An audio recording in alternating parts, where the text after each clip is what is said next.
Hello guys, welcome back to my channel. চলে আসলাম একটা mini blog নিয়ে। তোমরা সবাই কেমন আছো কমেন্টে জানিও। আমরা খুবই ভালো আছি। তো দেখো, আজকে এসেছি বোন আর মেজো জেঠিমা আমি করে পুজো দিতে, মানে পুজো দিতে বলতে একটা মন্দিরে এসেছি, শীতলা মায়ের মন্দিরে। তো এই মন্দিরে আমি এটাকে নিয়ে সেকেন্ড টাইম এলাম আর কি। মানে ফার্স্ট টাইম এসেছিলাম আমার বিয়ের পরের দিন প্রণাম করতে, মানে এসেই আর কি এখানে প্রণাম করার জন্য এসেছিলাম।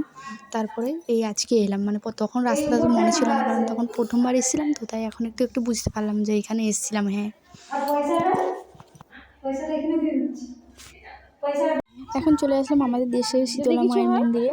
তো এখন এটা পুজো হয়ে গেছে, তার জন্য চাবি লাগানো হয়েছে। এখন যাচ্ছি আমরা এখানে শিব থানে, মানে ওইখানে শিবের মাথায় দুধ ঢালার জন্য যাচ্ছিলাম আমি, মেজো জেঠিমা আর বোন করে।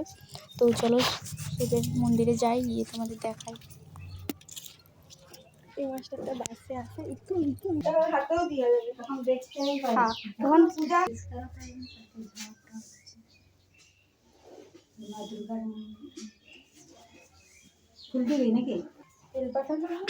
তো যখন জল ঢালা হয় সংক্রান্তির সময়, তখন এখানেই সবাই জল ঢালতে আসে আর কি। তো তখন তো শিবটাকে দেখতে পাওয়া যাবে না, তাই এখন আমিও দেখে নিলাম, তোমাদেরকেও দেখিয়ে দিলাম। তখন এখানটা মানে ফুলে সব কিছুতে ঢাকা হয়ে যায়, তার জন্য এখন ভালোভাবে দেখে নিতে পারলাম।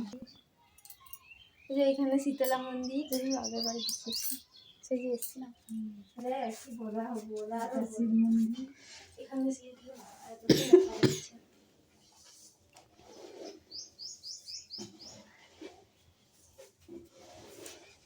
এইগুলা দেখুন শুদ্ধ সেই লাল সরা দিয়া থাকবে।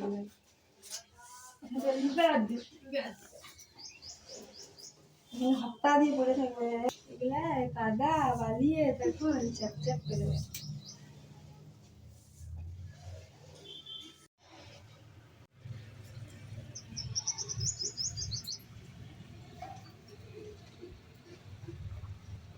ওইখান থেকে চলে আসলাম এই শীতলা মন্দিরে, কিন্তু এইখানে দেখো চাবি লাগানো আছে, ভেতরে যাওয়া যাচ্ছে।